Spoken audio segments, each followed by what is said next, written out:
Live. What's good, great people? I am Ezel Moon, and I have a special guest in the building today. Joining me is, in fact, the first and only female woman certified by NASCAR and ARCA.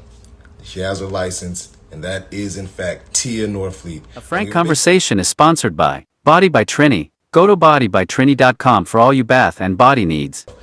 Thank y'all so much for tuning in. And, like I always say, shoot this out to as many people as possible. We're going to have a great, frank conversation here. Hello. Hi. How are you? I'm good. How are you? I'm doing pretty well. Thank you so much for your time this evening and joining me for a frank conversation. No, it's cool. Thank you for having me. Man, look, it's an honor, sincerely, to be sitting with someone that I consider, a piece of Black history. It's an absolute blessing. Thank you. I appreciate it. I'm sorry for my voice and everything. I'm kind of under the weather, but thank you for having me. Thank you. I want to jump right into these questions that I have for you. For those that are joining, I'm pretty sure you already know this is, in fact, Suffolk, Virginia's very own Tia Norfleet, the first African-American woman licensed in NASCAR and ARCA. I wonder for you, how do you personally feel about those titles? Especially whenever you're introduced and, they say female. And I know that you're, the only Black woman that is, in fact, in the position that you're in. But talk to us about, how you feel about those type of titles. I'm really like a real down to earth, like humble type of person. So I really don't care about titles. I do recognize the accomplishments that I've made, and I had to it actually had to kind of grow on me. But titles, I don't really care for titles.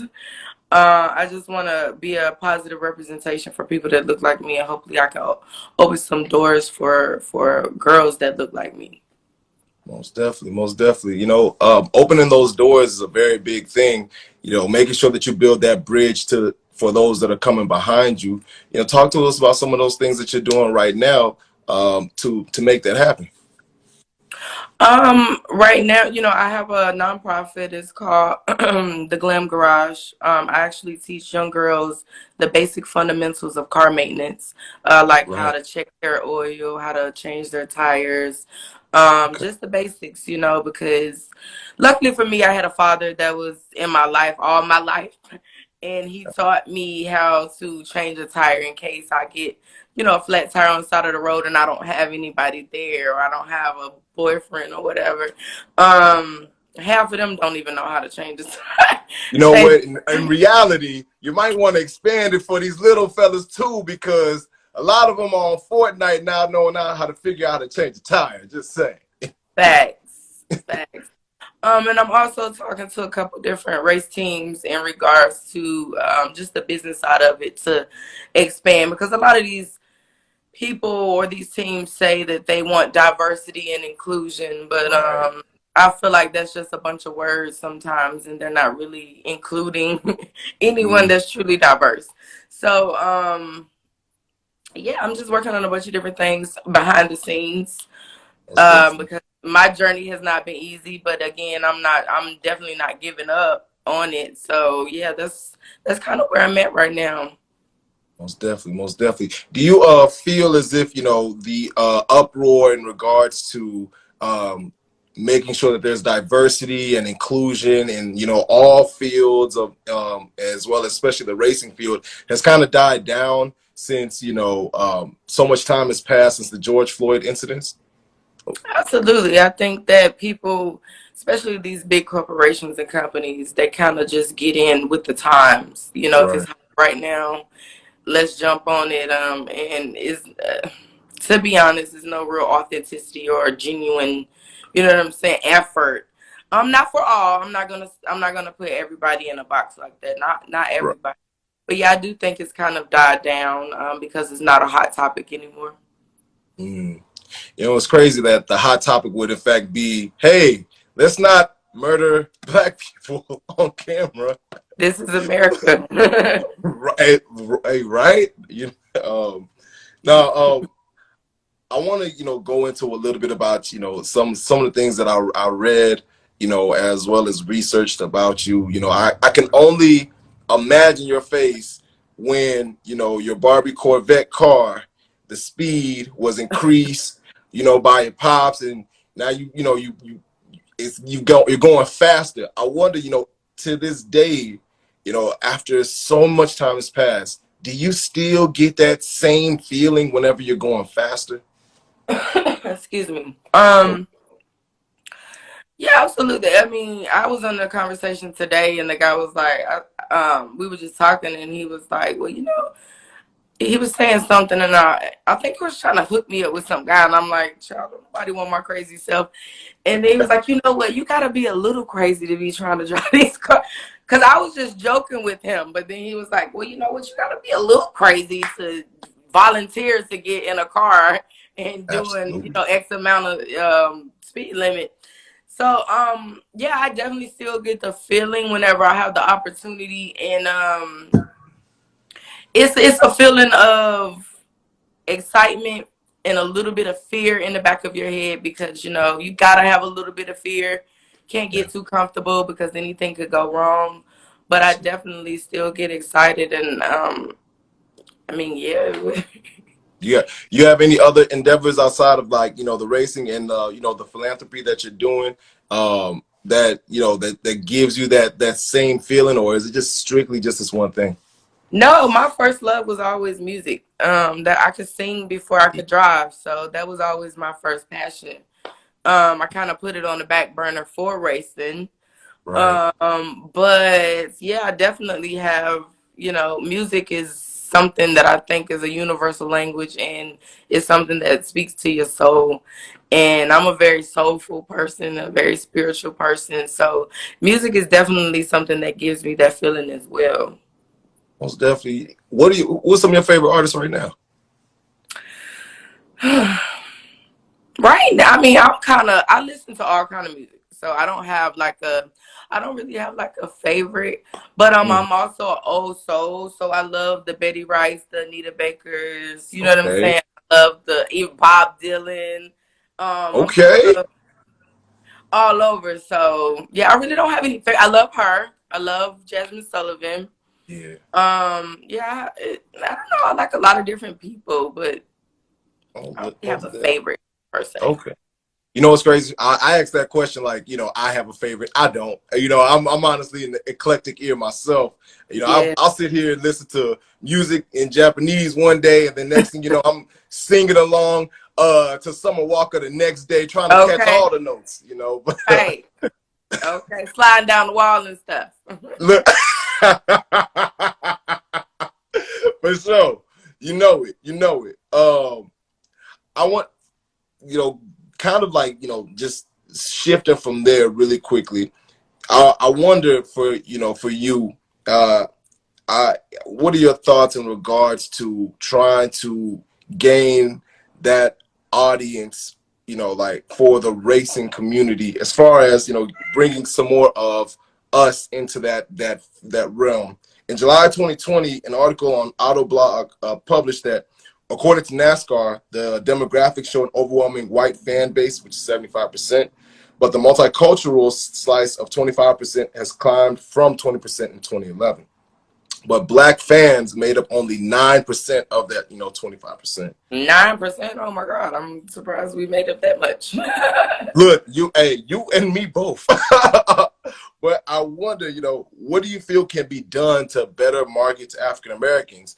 Or should there in fact be just our own version of NASCAR, like our own racing league? What are your thoughts? Well, okay. So first of all, we don't deal with things that we can't identify with. We have no one to identify with in NASCAR. There's no one that looks like us. And I'm just gonna be quite frank. And the ones that they do get that kind of looks like us, they don't think like us. We can identify that, and we're not gonna gravitate to that because it's not authentic. It's not real. We can tell what's real and what's not. And I think that they've gotten themselves in such a stereotype of being a good old boys club, of being quote unquote racist, to the point they've dug themselves so far into that stereotype. It's kind of like almost impossible for them to come out of it. You know what I'm saying? Because and then after that, everything that they do and try to do to cater to us, it seems fake. It doesn't seem like it's real. So it's like, you know what I'm saying? You got to think about it. You shunned out the black people. Yeah. You basically shunned out the Mexicans. They're not going to no NASCAR race with a Trump. You know what I'm saying? With a Trump. Right. Trump stickers everywhere. You know what I'm saying? That's just something that they're just not gonna do. But I feel like what people don't realize is that's not the end all be all. You know, I feel like if we all came together and really wanted to make something happen, we could. Why? And this is the thing that I have to ask myself. Our question that I had to ask myself: why would I force myself at someone's table when I can just go build my own? And I'm just not gonna do that. So I think that if we did, you know, come together, which is something that seems so hard for us, Right.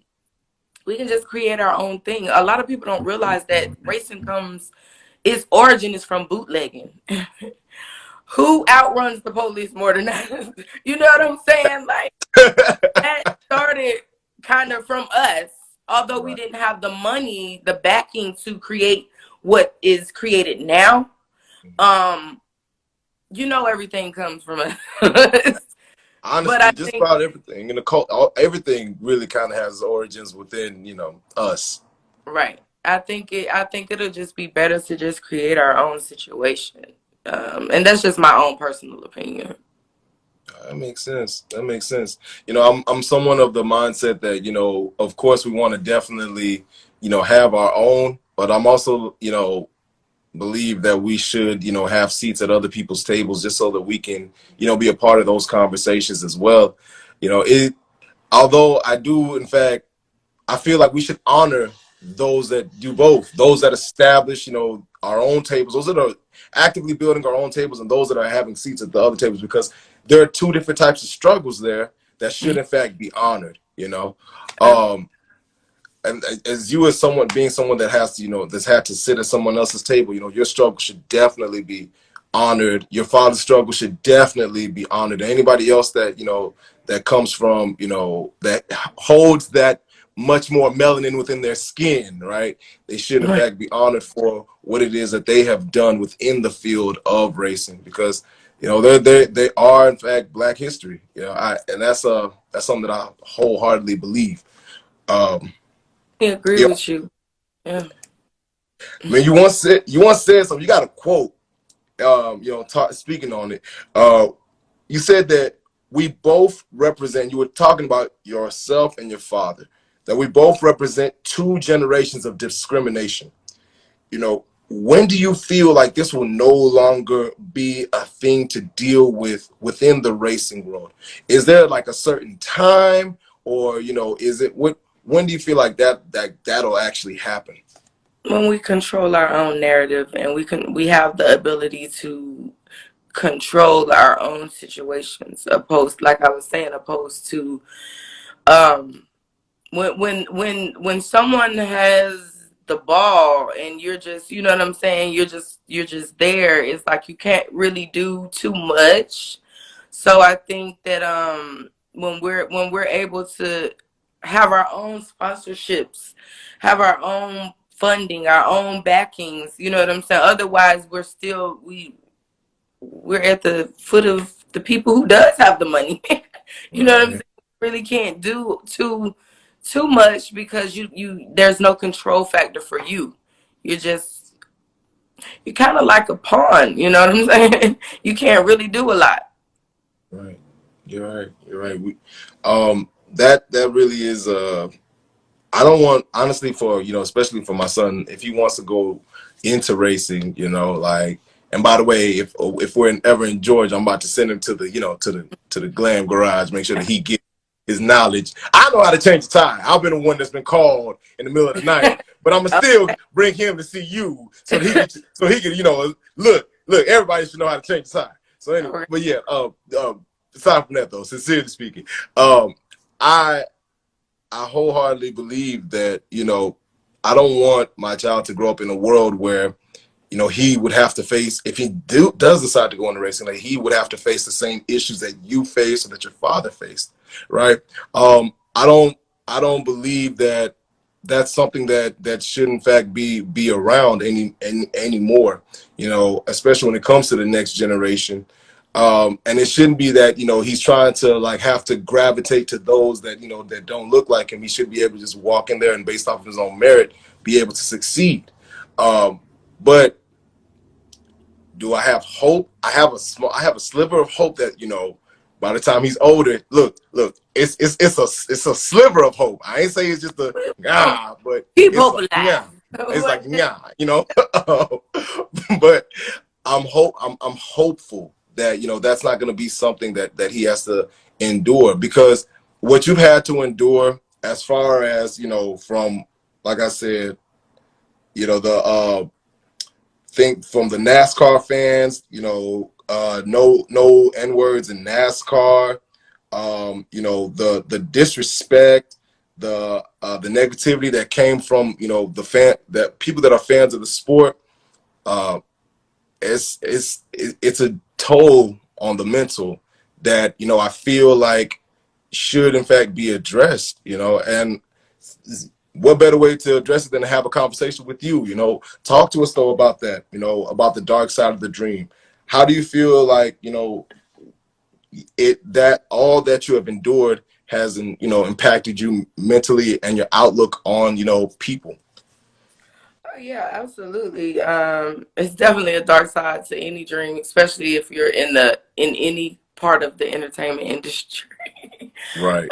That's just the reality of the situation. As far as me, mine was more, I felt like I'm just a girl out here. I just want to race. Right. I just want to drive. I haven't done anything to anyone. I should be able to do so. I should be able to perfect my craft. I should be able to pursue my passion. I felt like that was just a given. And I've never been naive. I've never been green. My dad has always, you know what I'm saying, kept me, like, put me on game. Right. And so I wasn't surprised when things happen. It just kind of, I'm still human. I have feelings. I have emotions. It's still hurtful. It's still, you know what I'm saying, will play its part. And yeah, I got to the point where I was like, you know what, I want to pursue this. I want to do this. I'm trying my best. Because I know it's not about me. At the end of the day, this isn't about me. This is about little girls that look up to me, that look like me, that or even don't look like me. It's about representation. It's about having someone to say, you know what, Venus and Serena can do tennis. This person can do gymnastics. I can drive a car. You know what I'm saying? So I got to the point where I was just like, my peace is so much more than anything else. I don't, you know what I'm saying? I can't keep fighting for something, and then one, you feel like you're fighting it alone, and then two, it's like I don't have to do this. I don't have to go through this. I don't, my peace is something that nobody can buy. Nobody can, So I just had to take a step back for a moment and really realize what was important to me. As a melanated being, a spiritual being, and realize that in this realm, you know what I'm saying, I can do and be anything that I want, and I don't have to deal with things that I don't have to deal with. So, yeah, I just had to get my mental, right with that, because it can be very stressful. It can be very hurtful. People are cruel. Some people are just naturally mean. And I'm no punk now, because I'll get with you on any level, but Right. but still, it comes a time where, it's like, my peace. Hmm. That's just all I gotta say. I my peace. And so yeah, it's a dirty world. It is. It is. It ain't And all bad though. I don't want to sound like, because I'm feeling like I'm sounding like everything is so horrible and it's all bad. It's really not all bad. It's just, you got to kind of pick and choose your battles. What do you want to fight for? What do you want to do? Is this worth it? Is it, you know what I'm saying? When you ask yourself the real you, is this right. really worth my energy? Because I can't get that energy back. You know what I'm saying? Like I can't get that time back. Is it worth it? And that's the conclusion that I came to. Absolutely. Absolutely. Um, that you said a lot right there, especially about that peace, man. Once you find it, it's so hard to, you know, so hard to just accept losing it. I once I found like, oh yeah, I'm good here. No, I don't want to. It's kind of hard to want to leave that space. Um, Right. I'm honestly inspired by that. Because I myself, like I'm just like, hey, I'm still trying to figure out, where exactly my peace lies, because I enjoy doing this. This is the dream, to be able to sit down and talk to people and, interview them, get their knowledge and perspectives and share it with the world through my platform. But, I'm still trying to figure out, well, what exactly is the thing that truly and honestly feeds my peace. But, It's a journey. How old are you, if you don't mind me asking? oh, I'm 31. Oh, okay. Yeah. Yeah, it's definitely I think it's a never ending thing until you leave. I think you're constantly every day learning. You're constantly every day trying to find things that, because you're always growing. I mean, not to sound like an old old head, but you're always constantly growing. So you'll You're find. absolutely, you're right. Even I started to do like a lot more meditating. Because I feel like that's something that going more inward is helpful for me.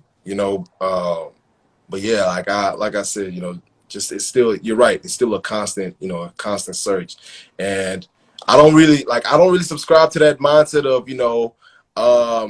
I'm complete anymore because there's always something, right? Like a new experience will change your outlook on anything. You never know. Tomorrow might be the day an asteroid hits the world, and now everything in which you thought was important is it's like, oh, all this is gone. I'm just really just trying to stay alive or something like that. Your whole Right. perspective change on the world just by in the snap of fingers. But yeah, I'm definitely someone that continues to seek this knowledge, which is part of the reason why I do this, because I like learning. Yeah. Absolutely. um, I want to go into the power of perseverance. Uh, when and I'm I'm bringing up something that I really thought about before I wanted to ask it. You know, that power of perseverance, not only that you used when dealing with the things that you dealt with NASCAR, but also when you used it when filming 0 to 60, and losing your mother-in-law on that on the day of filming. You know, um, how do you that strength is something, and I stop and I think about being that term being called strong. I know nowadays it's like I don't want to be called strong just because I powered through really difficult times, but I wonder for in my mind, I wonder for you, how do you utilize that perseverance today, as well as how was it for you, going through that, and like compile when it comes to compiling problems, how do you power through that? So first of all, that was the worst. Like that was like one of the worst days. Not only I mean, of course, I lost my mother-in-law, but it really played on my mental. I performed horribly. I mean, I'm not gonna lie. It was just a horrible. I didn't want to be there. Right. I was not present. Um, but I was like, you know what, Tia, you have to do this. You know what I'm saying? She would want you to do this. She would want you to keep going. But in my mind, I'm like, okay, I just want to comfort my husband. I want to be there for him. This is his mom, so on and so forth. So I had to kind of get myself together. Like I had to literally, the lady was doing my makeup, and I just broke down crying, and she was like, "What's going on?" And I was like, you know what, I'll be okay. I'm gonna get through it. Although in retrospect, I did not like my performance. I was just proud of the fact that I stuck through it and I didn't walk off scene. I didn't walk off set. I didn't say the H with it. I'm done with it. I stuck through with it to the end. And that's all that I could do, and even though I was hurting, I was just still all in all, I was just proud that I didn't give up. Because a lot of people may have walked away at the time. Because this is about mental. You can't get behind a wheel and perform at your best if your mental is, you know what I'm saying, not there. Yeah. But I would say I've always been a strong person. I've been through a lot in my life, on and off the track. And I've always just got through it because I said, I've been through worse. Or I'd be like, it'll be okay. It's not the end of the world. I just try to think in those terms, like it'll be okay. 3-4 months from now, you'll be looking back at this and you'll be laughing at it, or you'll say, oh, well, dang, I really got through that. So my mom always told me, she was like, you like one of my strongest children. You are the strongest out of all four of my kids, because she's seen the things that I've been through, and I could be going through hell and I still would hold my head up high. You wouldn't even know that I'm, you know what I'm saying, going through something. So I've always been strong minded. I'm a Taurus, and I'm a Okay. Taurus heart. And yeah, I just feel like it's always gonna be days that's not so good. It's always gonna be things that go wrong. It's always gonna be mishaps. It's always gonna be a problem, but that doesn't have to define you, and you don't have to just give up on it because something comes and it's a roadblock, because you're never going to get nowhere if that's the case, because that's life. Yeah. I mean, life is hard. Mhm. It's hard, but it's a beautiful journey. Yeah, you're right. Life is hard, but that journey does, that journey it is beautiful. It's just, trying to make sure that you hold on to those lessons from each and every moment, because that's one thing. You'll relive so many different situations over and over again if you don't learn from that first time, or that second time that you went through it. I like, Uh, if you don't study your history, you bound to repeat it, and repeat it. that's just facts.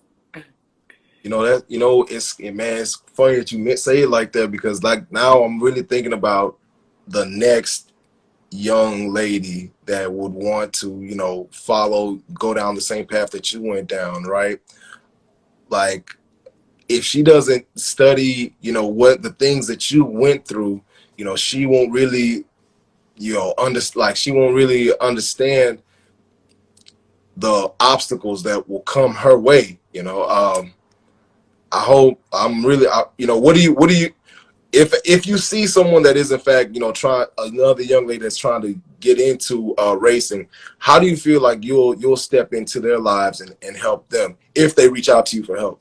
It's funny that you say that, because I literally probably 3 hours ago was on a call with someone. She's actually on Instagram. She might actually be on here. I don't know. But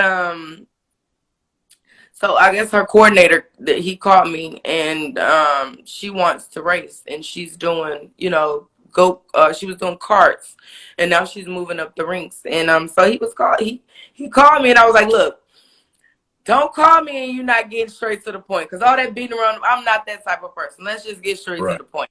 And so he was like, he wanted to, wanted to help build her up, and I was like, look, that's always been my mission. You know what I'm saying? That's always been my mission, is to help bring in other people.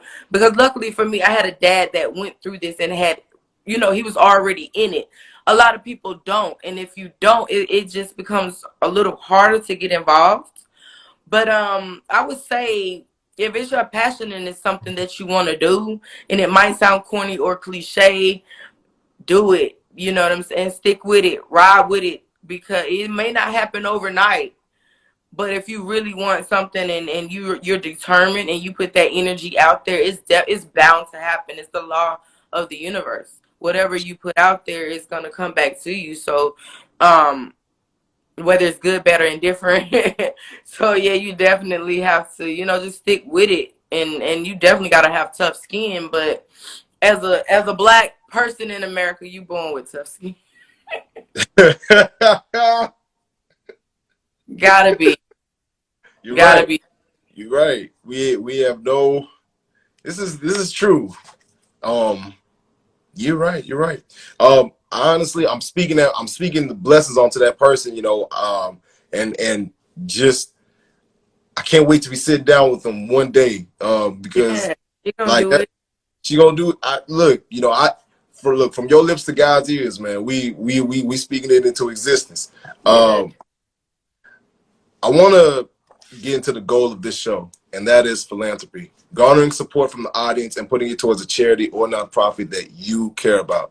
What charity or nonprofit would you like to spotlight today, and why is the cause that it faces so important to you?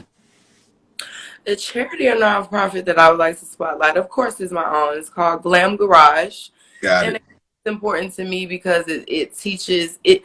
The entire purpose of me starting Glam Garage is because a lot of people, it was kind of two-sided. A lot of people look at women that are in the motorsports industry or any quote unquote male dominated industry and think that we have to be butch, or you know what I'm saying, not as feminine, and we're not pretty, or so on and so forth. So that was like the glam part of the garage. So basically what we do is we teach young women the basic fundamentals of car maintenance, how to change their tire, how to check their oil, all the fluids, so on and so forth, air pressure, so on and so forth. And then we have an in-depth conversation about real life situations that a lot of young women may not be comfortable in talking to certain people about. We just have an open dialect. And then at the end of at the end of everything, I get their makeup done for them just to make them feel good with the self-confidence, the self-empowerment, and just the glam part of it. And yeah, that's what I try to do. I just try to embody um beauty in a dirty place. I mean, you can still be beautiful in a male dominated sport. And so yeah, that's really what Glam Garage is about. We love to see it, man. We love to see it. So definitely, that's what we're gonna be tagging at the bottom of this video, the Glam Garage, and when I upload it on here and on YouTube, we're definitely gonna make sure that we let folks know to throw some support behind them, behind your vision, because you're positively impacting these people. And honestly, if it's some person I want to tag at the bottom of this video, it's the Girls Who Brunch Tour. I really want y'all to connect, man. They're also they're all over the world, but they definitely go to Georgia as well. I feel like from that connection, something positive can grow from there.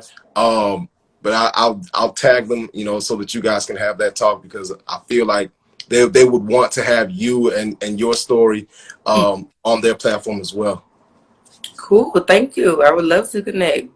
Not a problem. Not a problem. Before we close out, and once again, I thank you for your time, your No, energy, thank you. your effort, and empowering through this. Even though you're a little under the weather, I appreciate that. Thank you so much, sincerely. We always like to close with words of wisdom for the next generation. Um, I wonder, what words of wisdom would you have for any of those young ladies that struggle to deal with PCOS? Hmm. Whew. um I would say don't let it define you. Don't let it make you feel less of a woman. Because I deal with it, and I'm it causes issues. It makes it difficult to bring life to this world, and a lot of people feel like bringing life makes you a woman.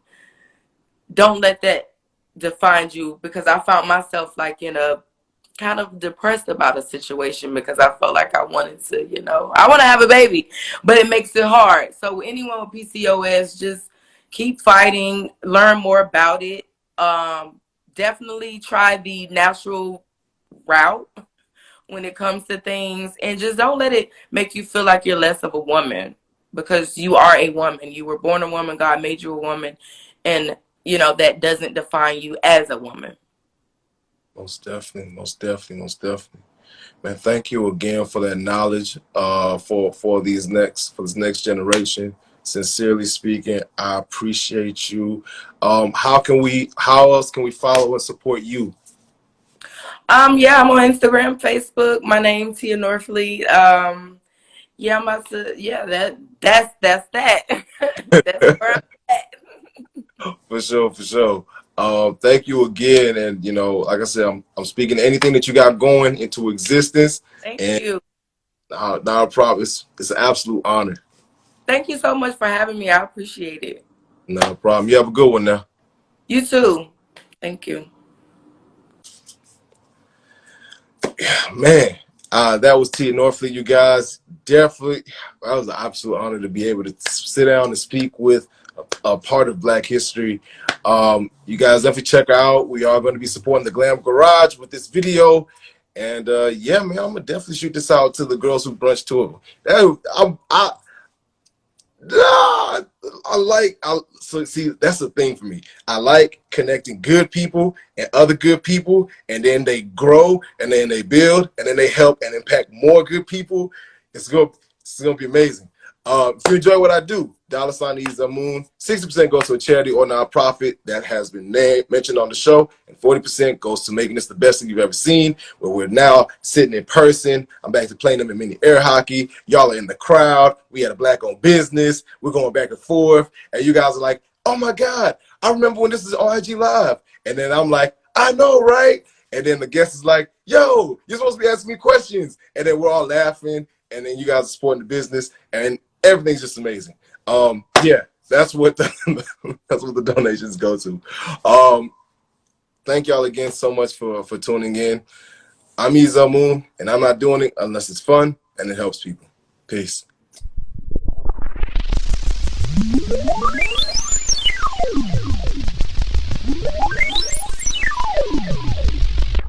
Purchase my book, Purple Mike Wants a Bike, at Amazon.com. You can find it there. Just type in Purple Mike, type in Iza Moon, and it'll pop up.